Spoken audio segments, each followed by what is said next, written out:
नमस्कार बच्चों, मैं अनुराग झमर, असिस्टेंट प्रोफेसर, गवर्नमेंट कॉलेज सरदार सर से।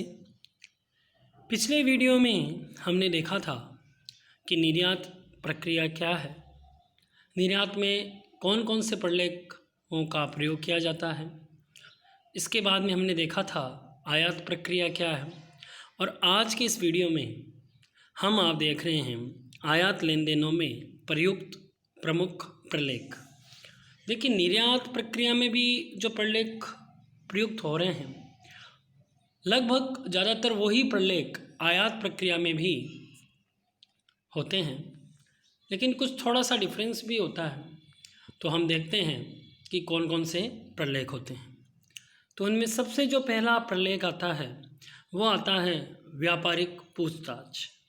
देखिए, इसमें क्या होता है, आयातक निर्यातक को एक रिटर्न में रिक्वेस्ट भेजता है जिसमें वह निर्यातक द्वारा निर्यात की जाने वाली वस्तुओं के मूल्य व विभिन्न शर्तों की सूचना प्रदान करने के लिए कहता है। देखिए, आपको कोई वस्तु मंगवानी है और आपको ये देखना है कि वो वस्तु मेरे को कौन कौन से सप्लायर हैं जो सप्लाई कर सकते हैं, लेकिन मेरे लिए अनुकूल कौन सा है।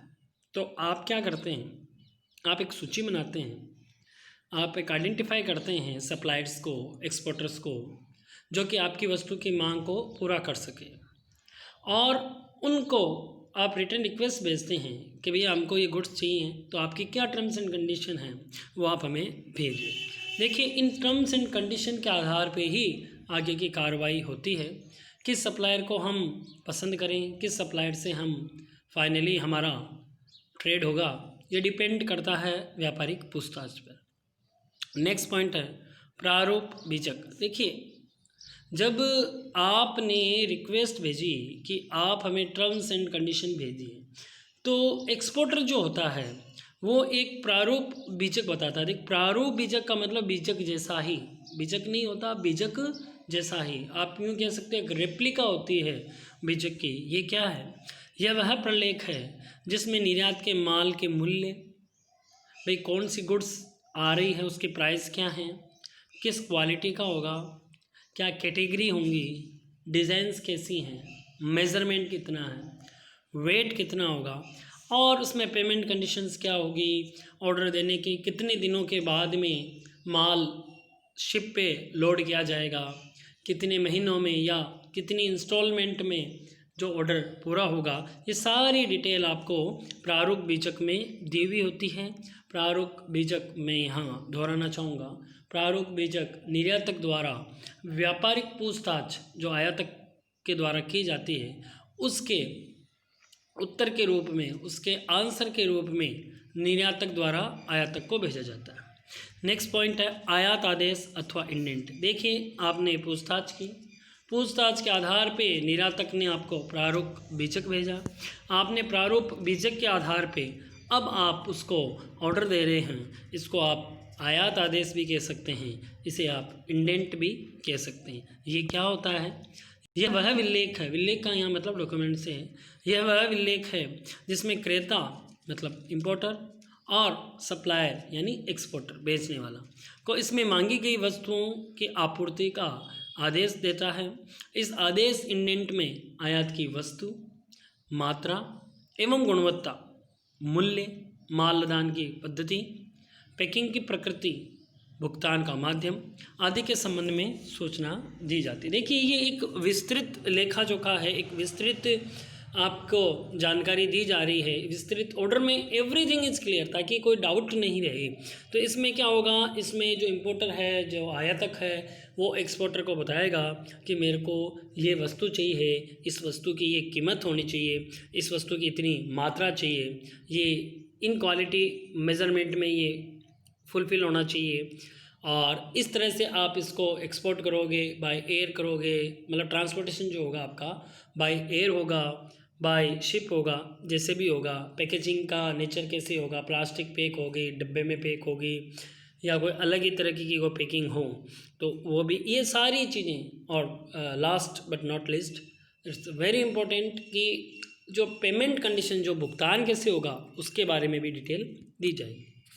नेक्स्ट पॉइंट है क्रेडिट लेटर या साख पत्र। देखिए आयातक को कैसे विश्वास हो कि जो निर्यातक मेरे को माल भेज रहा है वो सही प्रकार का भेजे, और निर्यातक को कैसे विश्वास हो कि जो चीज़ उसने उनके आदेश के अनुसार, इंडेंट के अनुसार आयातक को भेजी है, उसके बाद में उनको उनका पेमेंट मिल जाएगा। तो एक साख पत्र होता है। साख पत्र क्या होता है, देखिए आप, साख पत्र आयातक के बैंक द्वारा निर्यातक के बैंक को एक निश्चित राशि के निर्यात बिल के भुगतान की गारंटी की, या ये जो आपके एक्सपोर्ट बिल होंगे इनके हम पेमेंट करेंगे।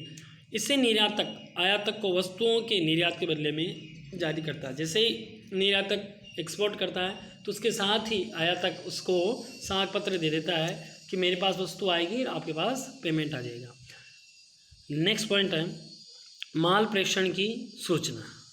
देखिए यह निर्यातक द्वारा आयातक को भेजा जाने वाला प्रलेख होता है जिसमें वह सूचित करता है कि माल का लदान करा दिया गया, माल को लोड कर दिया गया है, और उसकी जो, जैसे आप अगर ट्रांसपोर्ट पे कोई माल भेजते हो बाय ट्रक तो उसकी बिल्टी वगैरह होती हैं, उसके कागज़ होते हैं, तो उससे जो संबंधित जो कागजात हैं जिनमें बीजक नंबर हैं, जहाजी बिल्टी है, अगर जहाज़ से भेजा जा रहा है, वायु मार्ग से भेजा जा रहा है तो वायु मार्ग की बिल संख्या, तिथि, जहाज़ का नाम, तिथि, कौन से पोर्ट से भेजा गया है, क्या माल भेजा गया, ये यात्रा कब प्रारंभ होगी, उसका शेड्यूल क्या है, ये सारी चीज़ें आप भेजते हैं किसको, निर्यातक को। नेक्स्ट पॉइंट है जहाजी बिल्टी। देखिए यहाँ पे दो आपको पॉइंट दिखाई दे रहे होंगे, एक है जहाजी बिल्टी और एक है हवाई मार्ग बिल। देखिए जहाजी बिल्टी तब तैयारी की जाती है जब माल का जो ट्रांसपोर्टेशन है, जो परिवहन है, वो समुद्री मार्ग से किया जा रहा है। अगर वो हवाई मार्ग से किया जा रहा है तो वहाँ पे जहाजी बिल्टी नहीं बनेगी, वहाँ पे हवाई मार्ग बिल बनेगा। देखिए मैं जहाजी बिल्टी को बता रहा हूँ आपको, ये जहाज़ के नायक द्वारा तैयार एवं हस्ताक्षर युक्त विलेख होता है। जहाज़ के नायक जो कैप्टन होता है उसके द्वारा ये प्रिपेयर्ड और साइंड होता है, जिसमें वो ये एक्सेप्ट करता है कि भैया माल है जो मेरे शिप पे आ गया है और इसको जहाँ ले जाना है वहाँ पे इन शर्तों के साथ इसको ले जाया जाएगा। अगर वो हवाई मार्ग बिल है तो जहाजी बिल्टी के समान ही है, और यहाँ पे इसको एयरलाइन कंपनी जारी करती है, और इसमें एक प्रॉमिस होता है कि इस पर्टिकुलर पोर्ट से हम इसको दैट पर्टिकुलर पोर्ट तक या एयरपोर्ट तक ले जाएंगे। अच्छा, ये दोनों ही देखिए ये माल के मालिकाना हक भी रखते हैं, इनका स्थानांतरण भी संभव है। नेक्स्ट पॉइंट है प्रवेश बिल। देखिए यह सीमा शुल्क कार्यालय द्वारा आयातक को दिया जाने वाला एक फॉर्म है जिसमें आयातक माल की प्राप्ति भरता है कि भैया मैंने माल प्राप्ति कर लिया है। इसकी 3 कॉपीज़ बनती हैं, इसकी 3 प्रतियां बनती हैं, और जिनमें से एक को आपको सीमा शुल्क विभाग में रखना पड़ता है, और जो कस्टम ड्यूटी होती है जो आपने इंपोर्ट किया है उसको भी आपको चुकाना पड़ता है, उसकी रसीद आपको लगानी होती है। अच्छा, इस प्रवेश बिल में कौन कौन सी सूचनाएं होंगी आप देखिए एक नज़र में। एक तो होगा कौन इंपोर्टर है, उसका नाम क्या है। यहाँ देखिए ज़्यादातर हम देखते हैं कि पर्सन इंपोर्ट नहीं करती, फर्म इंपोर्ट करती हैं, इंडस्ट्री इंपोर्ट करती है। तो जो फर्म और इंडस्ट्री का नेम है वो आएगा, उसका एड्रेस क्या है, कौन से बंदरगाह से आया है, किस बंदरगाह पे आया है, और कितना उस पर ड्यूटी मनी है, ये सारी चीज़ें प्रवेश बिल पे होगी। अब नेक्स्ट पॉइंट है विनिमय विपत्र। देखिए विनिमय विपत्र क्या होता है। विनिमय विपत्र एक लेख होता है, एक प्रपत्र होता है जिसमें इसको लिखने वाला दूसरे पक्ष को एक निश्चित राशि का भुगतान करने के लिए कहता है, और वो जो जिसको कहा जा रहा है भुगतान करने को, वो उस विनिमय विपत्र को स्वीकार करता है, वो उसके टर्म्स एंड कंडीशन को स्वीकार करता है। देखिए यहाँ पे जिसको पैसा लेना होता है वो विनिमय विपत्र का राइटर होता है, वो विनिमय विपत्र लिखता है, और जिसको भुगतान करना होता है वो उस विनिमय विपत्र को स्वीकार करता है, वो उस विनिमय विपत्र को पूरा बनाता है। तो यहाँ पे आयातक विनिमय विपत्र लिखेगा, यहाँ पे निर्यातक जो है आपका वो विनिमय विपत्र लिखेगा और आयातक उसको स्वीकार करेगा। अभी ये होता क्या है, ये एक लिखित प्रपत्र है जिसमें इसको जारी करने वाला दूसरे पक्ष को एक निश्चित राशि, एक निश्चित व्यक्ति अथवा इसके धारक को भुगतान के लिए कहता है। आयात निर्यात लेन देन के संदर्भ में ये निर्यातक द्वारा, देखिए वापस यहाँ नोट कीजिए, ये निर्यातक द्वारा आयातक को लिखा जाता है, जिसमें आयातक को एक निश्चित राशि, एक निश्चित व्यक्ति अथवा इसके धारण को भुगतान करने का आदेश होता है। निर्यात किए गए माल पर मालिकाना अधिकार देने वाले प्रलेखों को आयातक को केवल उसी दशा में सौंपा जाता है जब वह बिल में दिए गए आदेश की स्वीकृति प्रदान करे। देखिए कितना इंपॉर्टेंट है, माल की डिलीवरी नहीं होगी जब तक कि आप विनिमय पत्र को स्वीकार नहीं करोगे। नेक्स्ट है दर्श बिल। देखिए विनिमय पत्र दो प्रकार के होते हैं, एक तो ऑन साइट बिल जिसे दर्श बिल कहते हैं और एक होता है मुद्दती बिल। तो इनमें डिफरेंस क्या है? देखिए दर्श बिल तो विनिमय विपत्र का वह प्रकार है जिसमें इसका लेखक बैंक को, आयातक को संबंधित प्रलेख बिल का भुगतान करने देने पर ही देने का आदेश देता है। कि मतलब आप उसको जो मालिकाना हक के जो कागज़ हैं, जो पोर्ट में माल आ गया है, वो कागज़ आप तभी दोगे जब वो इनका भुगतान कर दे। विनिमय पत्र को देखते ही अगर उसने भुगतान कर दिया है तो आप उसको आयातक संबंधित बिल दे दोगे। जबकि मुद्दती बिल में क्या होता है? मुद्दती बिल में ये होता है कि अगर वह व्यक्ति आपको कुछ समय बाद में, 2 महीने बाद, 3 महीने बाद, 1 महीने बाद, मतलब कुछ अभी नहीं, बाकी आने वाले समय में आपको भुगतान करने का भुगतान करने का आपको आश्वासन देता है, विनिमय विपत्र को स्वीकार करता है, तब आप उसको माल के स्वामित्व संबंधी कागज़ देते हैं तो उसको मुद्दती बिल कहते हैं। अब नेक्स्ट पॉइंट है आयातित माल की सूची। देखिए जो आप माल आपने मंगाया है उसकी डिटेल जिसमें दी हुई होती है, जिसके आधार पे आपका माल जहाज़ से उतराया जाता है, उसको हम कहते हैं आयातित माल की सूची।